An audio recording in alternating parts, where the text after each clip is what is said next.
好多人話香港係文化沙漠，但係原來咧呢一個城市裏邊一直有一班音樂人係堅持用緊佢哋管樂嘅聲音去觸動人心。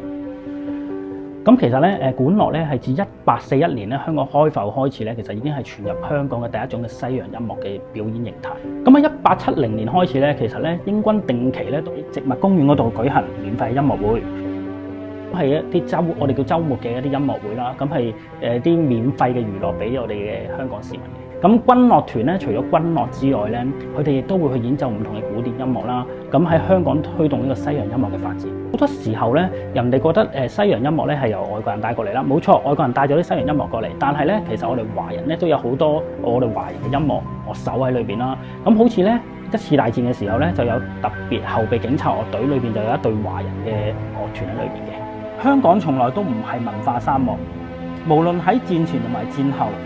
香港嘅管樂嘅聲音咧都係持續響遍喺香港、嶺南地區，甚至乎喺東南亞。